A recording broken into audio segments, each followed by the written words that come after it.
दुनिया में कोई ऐसे माता पिता नहीं है जो अपने बच्चों के बेहतर भविष्य के लिए वह दिन रात कड़ी मेहनत ना करें। लेकिन कुछ बच्चे ऐसे होते हैं कि जैसे ही अपनी जवानी की दहलीज पर पहुंचते हैं तो अपना फैसला खुद लेना शुरू कर देते हैं, लेकिन उनकी एक गलत फैसले की वजह से उनका हंसता खेलता परिवार भी तबाह हो जाता है। आज की घटना में सेम कुछ ऐसी होता है कि जिस वजह से एक बच्ची अपना खुद फैसला ले बैठती है, लेकिन ऐसा फैसला ले लेती है कि जिसकी वजह से उसका हंसता खेलता परिवार तबाह होता ही है और साथ में वह बच्ची हमेशा के लिए इस दुनिया को छोड़ के चली जाती है। लेकिन जब लोगों के सामने सच्चाई निकल के आती है, इससे सुनने के बाद लोगों को अपने कानों पर कतई यकीन भी नहीं होता है कि आखिर इस बच्ची के साथ यह कैसे हो गया, आखिर क्या था इस घटना में क्या हुआ। इस घटना की आप पूरी तह तक सच्चाई जानने के लिए इस वीडियो को आप लास्ट तक ज़रूर देखिएगा। नमस्कार दोस्तों, मैं प्रदीप कुमार आपको इस टेढ़ी बात चैनल पे मैं स्वागत करता हूं। दोस्तों आज की यह जो सच्ची घटना है, यह घटना सुनाने से पहले मैं आपसे एक छोटा सा रिक्वेस्ट करना चाहता हूं, क्योंकि आप अगर इस चैनल पर नए आए हुए हैं और पहली बार आए हुए हैं तो एक बार जाकर आप अपने इन्हीं प्यारे हाथों से आप इस चैनल को सब्सक्राइब ज़रूर कर लीजिएगा, ताकि आपकी वजह से आज का जो वीडियो है यह वीडियो काफ़ी लोगों तक पहुँचाया जा सके, और इसके लिए हम आपके तहे दिल से शुक्रगुजार रहेंगे। और आज की यह जो घटना है, यह घटना ठीक उत्तर प्रदेश का महानगर पड़ता है और कानपुर, और उसी का ककवन थाना पड़ता है, और ठीक उसी के नदिया एक धामू गांव पड़ता है। उसी गांव के रहने वाले होते हैं रामदयाल और गौतम। उनकी पत्नी होती है कुसुमा। अब उनके टोटल 4 बच्चे होते हैं, जिसमें 2 बेटा और 2 बेटियां होती हैं। एक होता है सर्वेश और छोटा बेटा होता है उमेश, और जो सबसे बड़ी बेटी होती है राधा होती है, लेकिन जो दूसरे नंबर की बेटी होती है सुधा होती है। लेकिन इधर सर्वेश अपनी बीए की पढ़ाई कर अपने घर बार में उलझ जाता है, लेकिन इधर रामदयाल उनका खुद का एक अपना बिजनेस होता है, छोटा मोटा बिजनेस होता है, जो दूध का बिजनेस करते हैं। गांव से दूध ले आते हैं और ले जाकर अपने ही मार्केट में अच्छे दामों से बेच लिया करते थे। लेकिन रामदयाल के पास थोड़ी बहुत उपजाऊ भूमि थी। उसी भूमि में अच्छे से सब्जियां उगाने के बाद अपने परिवार का ठीक ठाक खर्चा चलाते हैं।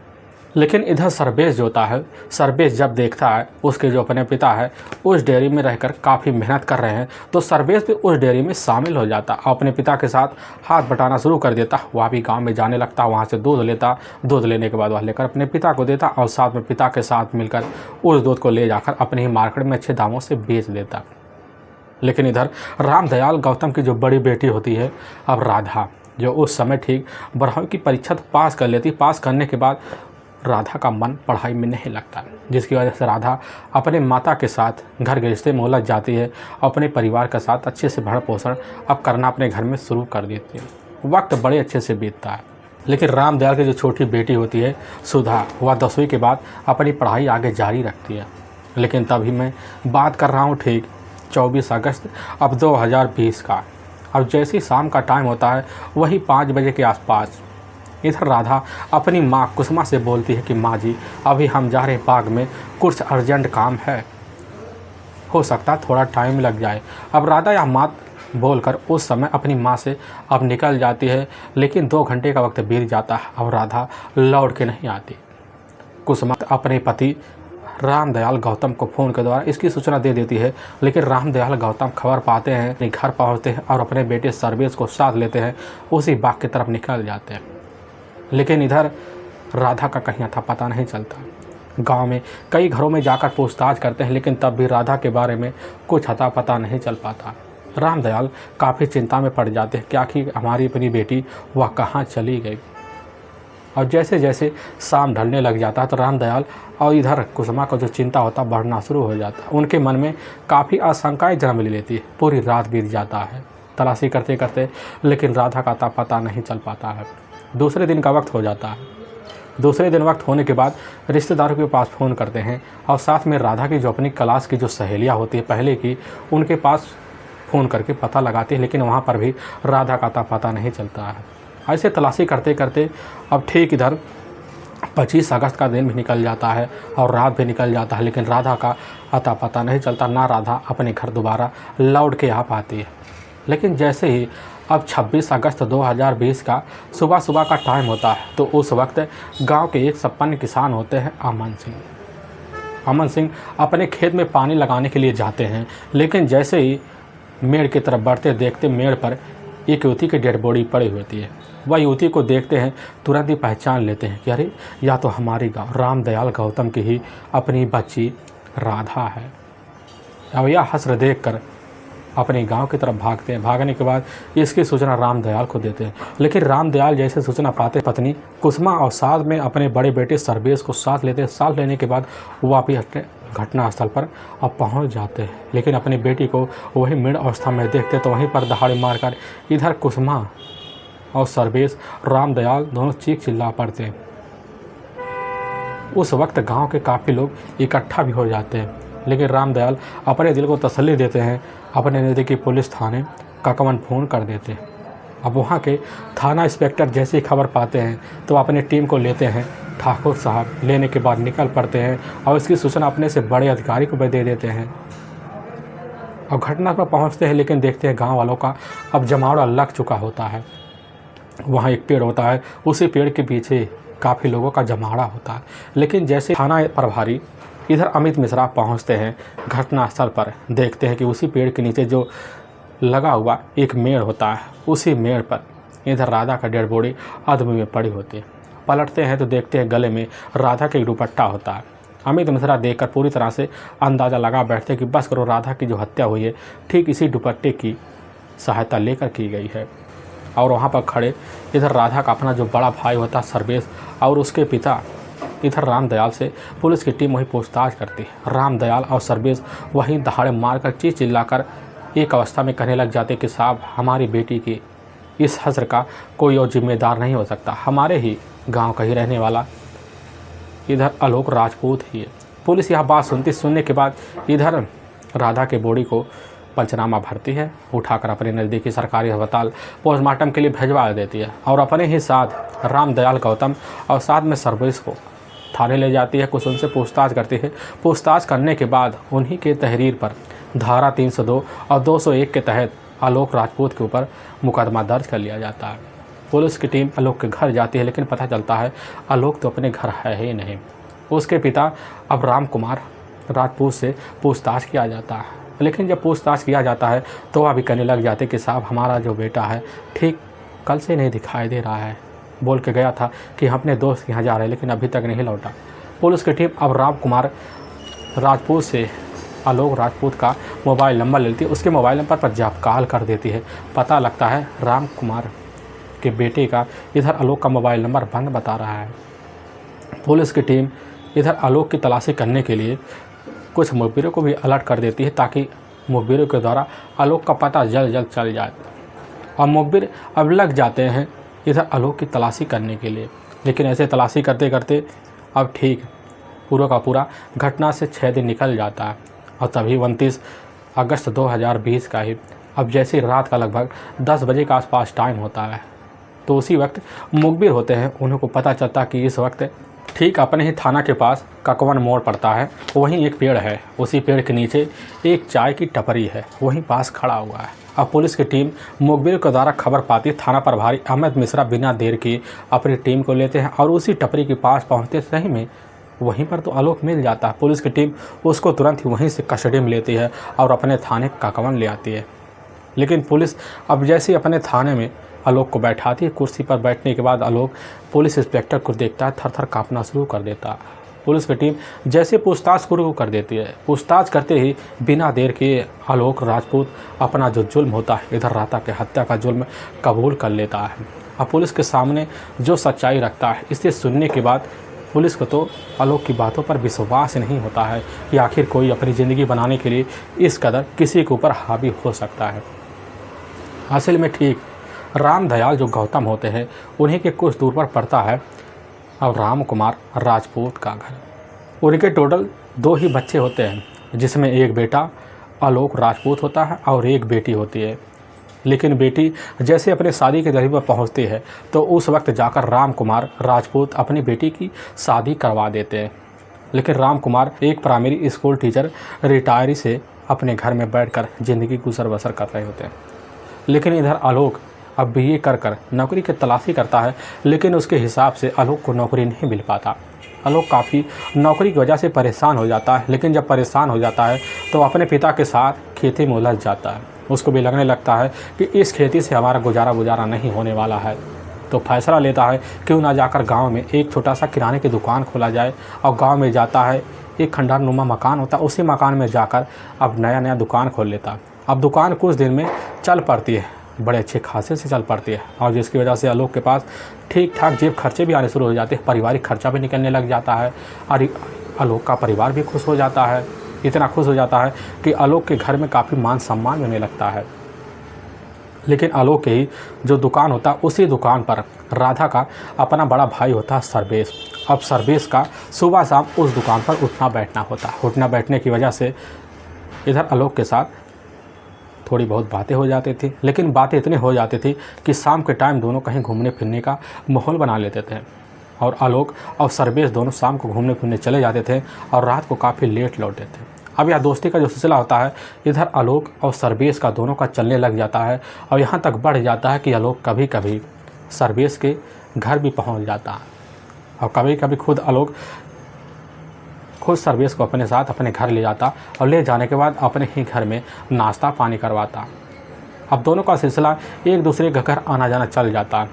लेकिन जब कभी सर्वेश को किसी भी चीज़ की ज़रूरत पड़ती तो बेधड़क आलोक से मांग लिया करता था, क्योंकि आलोक जो होता है एक नेक दिल का इंसान भी हो जाता है। भी उसके बस की बात होती, उसके द्वारा हर वक्त सर्वेश की मदद करने की कोशिश करता, और सर्वेश भी अब आलोक से खुश रहता।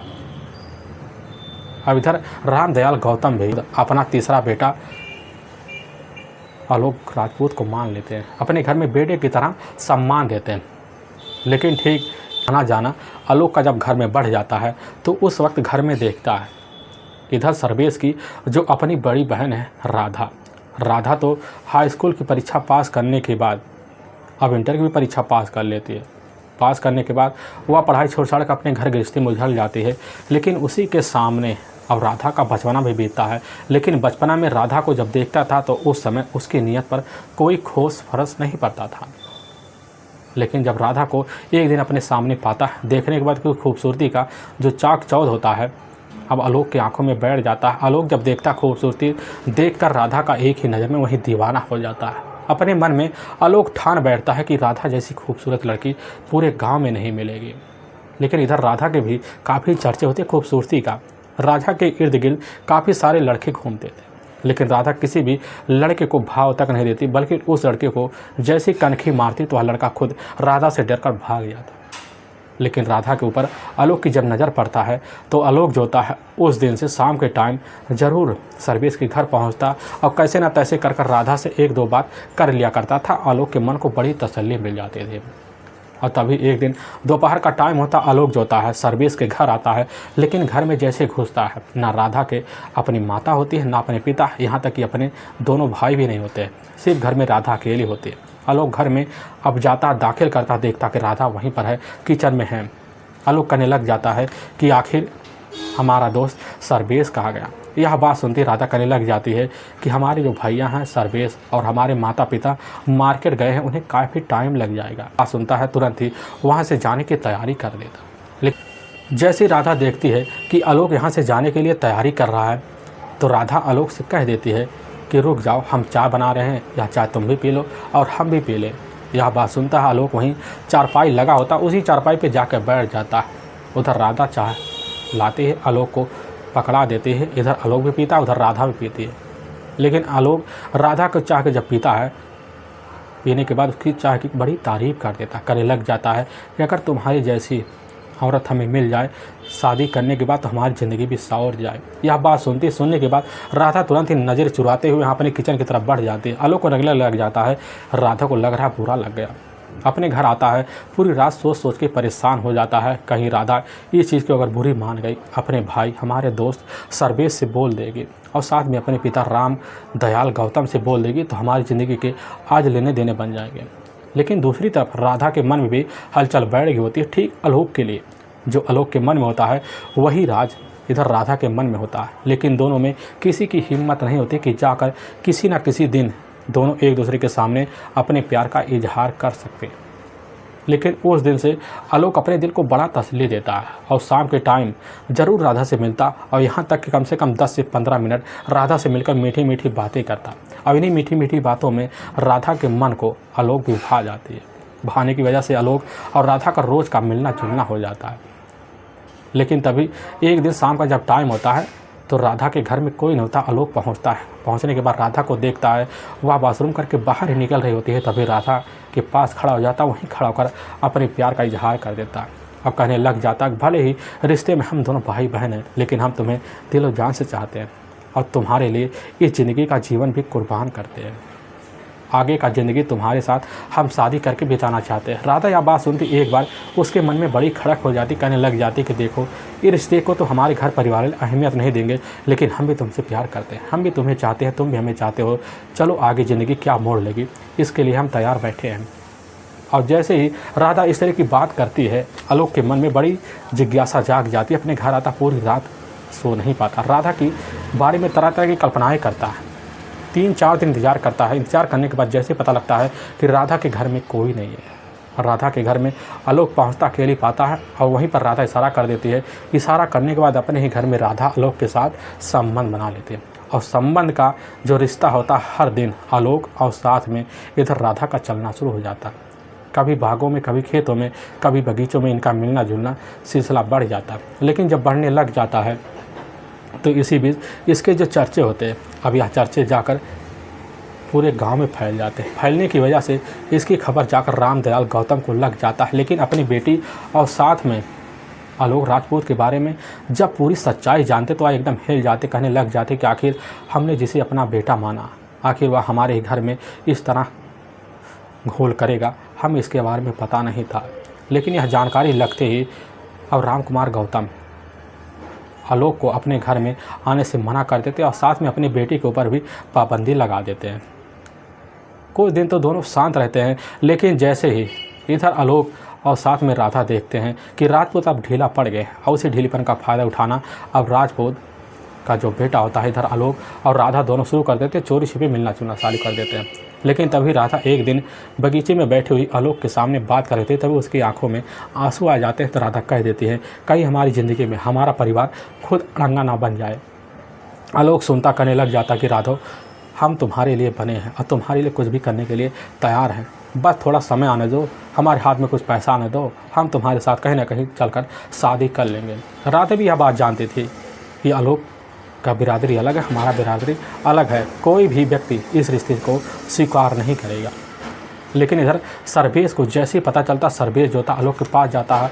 आलोक के घर जाने के बाद खुद आलोक के सामने ही उसको धमका देता, कहने लग जाता कि आज के बाद तुम्हारा हमारा घर आने बंद है, अगर तुमने ऐसी हरकत की तो समझ लो आज के बाद हमारी तुम्हारी दोस्ती भी अब ख़त्म है।